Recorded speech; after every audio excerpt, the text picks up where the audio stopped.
coming up at 6. Notre Dame opens up fall camp at Culver Academy. Hear what the players have to say after the first practice, coming up. It's National Lighthouse Day, and coming up tonight on WSBT 22 News, we'll show you about efforts to preserve one of the oldest lighthouses on Lake Michigan. And a juvenile delinquency petition now filed against a young girl accused of stabbing and killing her stepmother. First, fast, accurate, with Jennifer Copeland and Rick Schutt. You're watching WSBT 22 News at 6. And we begin with breaking news that we've been following all afternoon. New details from court documents just released in the murder of an Elkhart woman, allegedly at the hands of her 12-year-old stepdaughter.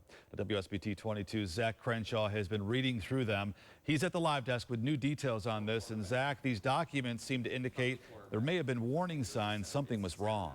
The court-appointed guardian says that for more than 4 months before the alleged murder, the girl had been asking for help, but none had been provided. The girl is accused of setting her family's apartment on fire 2 weeks ago when Maria Torres confronted her 12-year-old stepdaughter. Police say the girl stabbed her repeatedly. Torres died at the scene from her injuries. The girl's father was also stabbed, but he survived. Since the girl's arrest, her court-appointed guardian says her mental health has gotten progressively worse. Despite keeping sharp objects away from her, she's been able to severely injure herself by scratching her arms. Because of that, they've had to add extra staff to keep an eye on her. In light of all those issues, the judge has ordered the probation department to look for other locations for the girl to be held. Her court-appointed guardian requested a psychological evaluation of the girl today, and court documents indicate they're looking into her past. They've issued an order to get her school and disciplinary records to help them provide services for her going forward. We'll deal with those issues at the next court hearing later this month.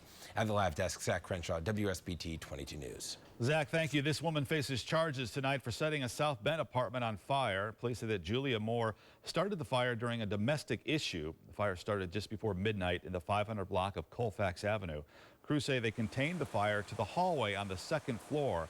Now, the apartment building does have some damage. 10-month-old girl is dead after part of a tree fell on her over the weekend. Now, the Martinez family was watching a soccer game at Studebaker Park in Elkhart when it happened. WSBT 22's Alex Elich is here. And Alex, the community is rallying behind this family. They are, Rick. The family is mourning over little Yuritsi. She suffered a skull fracture and other head injuries.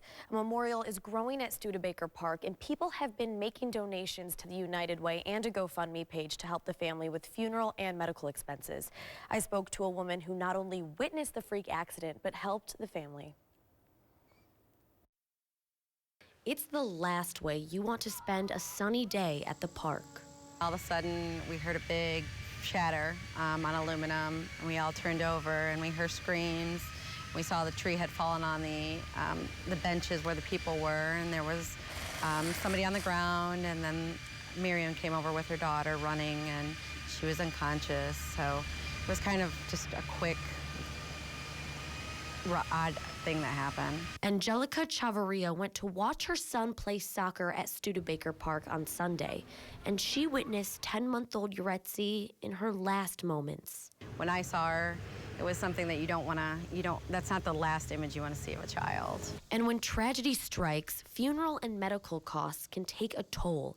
But Angelica refused to let this family suffer alone, so she reached out to Elkhart County's United Way. So anything that the community can do to help with these unexpected medical costs and sadly the funeral costs, I know will be deeply appreciated by the family. It was a freak accident that turned into a tragedy that became a cause. And it doesn't hurt to, lift a hand and help somebody who needs that help. A community shows that the power of support can go a long way, but those like Angelica wish they could do more. I'd love to take all of their pain away, but I can't.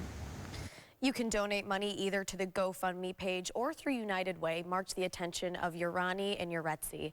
Yuritsi's parents donated the child's organs, and her funeral will be held on Monday. Live in the studio, Alex Elich, WSBT 22 News. Hey everyone, Matt Rudkin here at the WSBT First Alert Weather Center. Just like the past several days, today's been uneventful and temperatures near 80. But I want to show you a picture. This is from North Manchester, technically just outside of our viewing area, Wabash County, a little bit south and east of Warsaw. But Nathan picks us up over the air down there and wanted to send us this picture. Isn't that beautiful? That was the sunrise this morning. Live look at St. Joseph showcases a lot of people enjoying the beach despite a couple of rain showers up there in northern Berrien County, and also a little bit cooler temperatures. Here's your forecast for the evening. Notice temperatures will fall into the, oh boy, click the button a couple more times. You can just come back out to me. We'll have your forecast coming up, and I'll replace the batteries in my clicker here in just a couple of minutes. All right, Matt, thanks so much. For the first time, we're getting a look at the Fighting Irish football team. The team had its first practice today. WSBT 22 Sports Director Pete Byrne was there, and Pete, the players are excited to get back on the field. Yeah, Rick, I think it goes without saying that the first day always includes a lot of excitement. That goes for players and coaches alike. But it's an almost certainty that one player in particular was looking forward to this day more than the rest. That, of course, would be senior cornerback Kavari Russell. All smiles as the team hit the field today. Russell is a potential All-American. He missed all of last season as a result of an academic suspension. 1 full year later, he's back with his teammates. Adding a player of his caliber will be a huge boost for the Irish secondary. After practice, Russell said the feeling he got when he stepped back on the field was almost surreal. Man, y'all see me, man. I was hyped. Like I said, just even warming up felt good with the guys. Like I said, it's a surreal feeling to be back. Like it doesn't seem like a full year. So that's why I think that's why I say surreal. It's like it's been a full year, bro, since you've been here. Like, you know, like I gotta convince myself, like, it is time. Like, it's time to go. Like, it's time to play football again. Like, don't worry about nothing. Like, it's football time. This ain't a dream. Like, so I think that's what it was for me. That's why I was so hyped. It's been a while since you've been able to turn your head and see number 6 on the field. What was that like today? It was awesome. You know, he's obviously a great leader for us, and you know, Kavari, you know, plays at a very high level. To have that time off that he had and come back and still be, you know, on it like he was. You know, it's encouraging for everybody. I'm sure it's awesome for him to be back out here, and it's awesome for us to see him. Now, of course, there's plenty more to focus on as the Irish begin preparations for this upcoming season. When I come back in sports, I'll have a closer look at today's first practice at Culver Academy. Plus, we'll hear from head coach Brian Kelly and new starting quarterback Malik Zaire. Rick? Thanks a lot. The lighthouses in St. Joseph, Michigan have been at the heart of the community for more than 100 years. Now, time has taken its toll on them, but a group is raising money to improve them. WSBT 22's Patrick Roth is at the live desk right now. And Patrick, organizers are trying to raise $2 million for this project. That's right, Rick, and they're actually really close to meeting that goal. So far, they've raised $1.75 million. That's enough to get restoration started, but people in St. Joseph say you can't attach a price tag to those lighthouses. It's the second oldest lighthouse on Lake Michigan, and it's been a beacon for St. Joseph to all those out on the water since the 1830s. This is our iconic entrance to the community. This is our lighthouse, and for decades, again, it's provided safe harbor for sailors, commercial fishermen, ships, everything. It is what identifies St. Joe. Historically, they have been here for over 100 years, and today I feel that when people think of St. Joe, they associate it with the lighthouse. But after more than a century of enduring countless storms, time has taken its toll. The lighthouse has taken care of us for over 100 years. It's time for us to take care of the lighthouse, renovate it for generations to come to enjoy. People associate our lighthouse with St. Joseph. It's part of the city logo, and it's really something that you know, brings the community together. And it's because of that the community has rallied to make sure these lighthouses stand for generations to come. So far, more than $1.75 million worth of private funds have been raised to restore the lighthouses. And we are excited to see them restored, and it's nice to see the efforts that people in the community have put. It shows how important they are to St. Joseph, and it's been great to see in this whole restoration process. It's really an investment into the future to save this lighthouse, and again, if you imagine this pier without a lighthouse, this community would really lose part of its soul. And work has already started, and the North Pier at Silver Beach is closed. Workers will be covering the lighthouse soon as they strip some of the paint, some of which contains lead. But the hope is to have everything set and ready to go by next year. And I should note, if you want to be real technical, these aren't lighthouses. They're pier lights. There was a big discussion about this in the newsroom this morning, and they used to have lighthouse keepers run them. At the live desk, Patrick Roth, WSBT 22 News. It's the start of the weekend, and a lot of fun events are underway right now where you can go to relax and unwind. That's coming up. And here's a live look at Silver Beach over St. Joseph as Matt is tracking some rain. Look at the chances next. Now, your accurate first alert weather forecast with meteorologist Matt Rudkin. Had a great sunny day again today. Some clouds out there and some rain going on as well in spots. Yeah, a couple of sprinkles, and we'll show that to you coming up here in just a second. Thanks for everybody who's been sending us in the back to school pictures. Yeah. Here's one. This is from Goshen, Kaylee and Dylan. So thanks to Angie for sending that in. If you've got pictures, and we may select them. We're taking as many as we can, that's for sure. Email us at share@wsbt.com. And we're trying to showcase it on our evening newscast. Also, Carrie Peugeot has been doing it in the morning and midday as well. All right, got a brand new 9-volt. Ready for this? I'm going to click the button. It works. All right, quiet this evening. A slight chance of rain overnight with temperatures near 60. Slight chance of rain Saturday. Better chance as we wrap up the weekend. Now, tomorrow's rain chance is really, really small, just like today. We're 95% of us see nothing.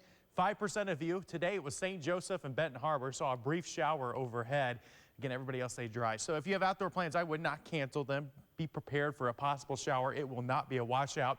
And even if it does rain, it's not going to be enough to help out the grass and some of the fields out there. You're going to have to continue using the irrigation and the sprinklers. Temperatures stay seasonable, which is around 80 the next 7 days. Beautiful. Here's Mishawaka on top of the St. Joseph Regional Medical Center in northern Mishawaka. And you can see a couple clouds, but also lots of blue sky up that way as well. 79 at the airport, 76 in Benton Harbor, 75 in Elkhart, Warsaw, 79 in Goshen. Notice winds are from the east, but also a south component starting to show up a little bit. Dew points, though, just like they've been all week long, still in the mid-50s, so the humidity relative to what it certainly could be in early August, not too bad at all. Satellite radar composite, you can see a couple of clouds. Now, if you're watching from Knox down towards Plymouth, LaPorte, beautiful sunshine this afternoon and early evening. But the farther east you are, Elkhart, Mishawaka, up towards, I'd say Cassopolis, Niles, this area, seeing a little bit more in the way of clouds. And also some rain showers moving through Cass and St. Joe County, Michigan. Down south, where they've seen lots of rain the past few days, drying out at least for a day or so for our friends downstate. Look at the heat starting to build up. So remember, all week long we've been showing you this map. Temperatures have been pretty consistent in the 80s and 90s for everyone. Well, now we're starting to see some real heat build north. What's going to happen is that will move north and eventually eastward. We're not going to tap into what you would consider hot for August, but it will warm up a bit this weekend. So here's the forecast. Here we are tonight. Here we are tomorrow. This is why we're seeing a few rain showers. I didn't put any green on here because the chance for rain tomorrow is so small. I don't want you to get the impression that it's going to be all rainy tomorrow, because that's not the case. And I can show that to you with Futurecast. So here's tomorrow afternoon, 1 p.m. We'll go with partly cloudy to mostly cloudy skies, and watch a little blip of green try to show up here in Michigan. So this is this model's way of saying very isolated, and I do agree with this. Notice by Sunday, though, I'm going to show you out west here, rain starts to move in, and this is the end of this model's data by midday Sunday. But this will continue moving in our direction for late Sunday and into Monday. So 60 tonight, mostly cloudy, a slight chance of a sprinkle late. Tomorrow, mostly sunny to partly cloudy in the morning, more clouds by the afternoon, a very slight chance of rain. Nothing that will, again, wash out any plans you have. Rain on Sunday, especially late in the day, but could see a few showers early as well. No rain expected for most of next week after Monday. Look at Tuesday, Wednesday, Thursday, Friday. Sunshine, upper 70s, low 80s. That's weather that makes it real hard to go to work and school. You know, when you look out the window, it's just beautiful out there. When the winter rolls around, we're going to be like, oh, what happened to early August? That was so nice. What's going on? Can we go back? There you go, Matt. Thanks. Well, coming up all new at 6, a look at how some local students are giving back to the community to better themselves. First to cover breaking news with Jennifer Copeland and Rick Shutt. Your accurate first alert weather forecast with meteorologist Matt Rudkin. And sports with Pete Byrne. You're watching WSBT 22 News at 6. Well, new at 6, some students from the Crossing Educational Center are spending the day making people smile. The students are hosting a social experiment at Goshen's First Fridays. They're giving away free high fives, fist bumps, compliments, and handshakes. They also spent time today volunteering, setting up and helping get ready for the First Fridays event. Now, this is a small token of their gratitude for the support they receive as these students try to transform their life. Just being in this program, you know, has made my respect level for other things, you know, shoot up so much more. You know, all the hard work everyone's doing, you know, I respect that more. You know, it's really a great feeling to know that I can be a part of something this big. You know, it's just a great opportunity, and I would never, you know, I can never ask for anything better. Well, the Crossing Educational Center empowers struggling students to become contributing members of the community by doing things like volunteering. Well, happening right now, a popular event is underway in Michigan City. It's the In-Water Boat Show. You'll be able to see and buy the latest pontoon boats, jet boats, cabin cruisers, sailboats, and much more at Washington Park Marina. Admission is $10 for adults, and the show runs through Sunday. Also happening right now, downtown South Bend is transformed into a giant beach party. Yep, that's a live look right now at On the River. Tonight is Teen Night. Since 2008, the event has raised nearly $500,000 for South Bend's Center for the Homeless. Organizers say this year will be the event's last because the land is held on will soon be developed. Tomorrow is Family Day in the morning, and then a 21 and older beach bash is set for tomorrow night. Well, new at 6, the new Buffalo Ship and Shore Blues Festival is also about to kick off. Friday night festival kickoff is at Frankie's at 8 o'clock. Then tomorrow at the Lions Beachfront Park, the day is packed with artists from around the nation, including Chicago Women in the Blues. There's also plenty of food and other activities as well. So, Pete, certainly a lot going on this weekend, including Notre Dame football and some players on the field or one player especially we haven't seen in a while, Kavari Russell. Yeah, we talked about Kavari Russell earlier in the program here, but the whole team was out there today. It was a long, busy day for the Irish down at Culver Academy. We're going to show you what they did. And we'll hear from Brian Kelly and his players. That's coming up right after this. Now, sports with Pete Byrne. One day down, 28 to go until the season opener. Notre Dame got down the business today with plenty of work to do, but also quite a lot to be excited about. Notre Dame opened up training camp Friday morning. The Fighting Irish hit the field bright and early at Culver Academy just 29 days before their season opener against Texas. I thought the effort was good, not great.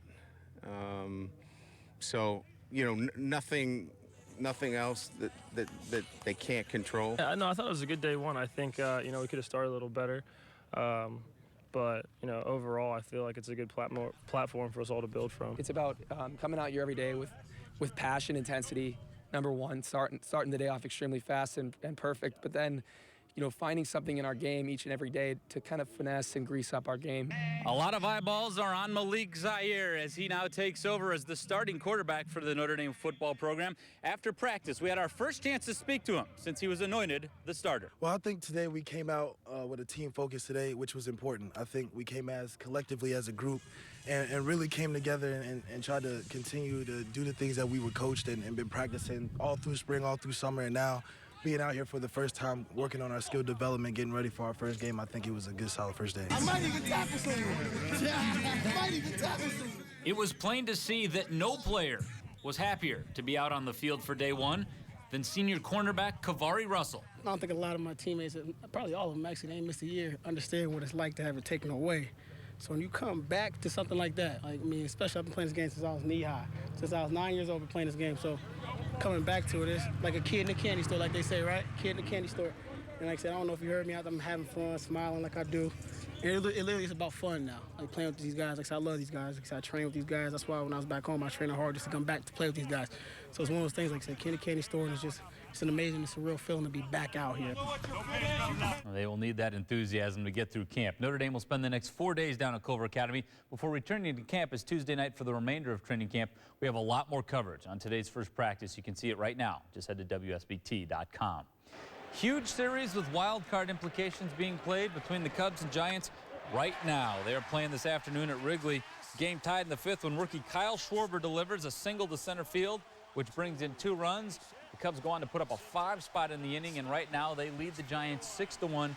That game currently in the 7th inning. So a chance for the Cubs to put some serious separation between themselves and the Giants if they continue to have a good weekend. Right. They play a 4-game series.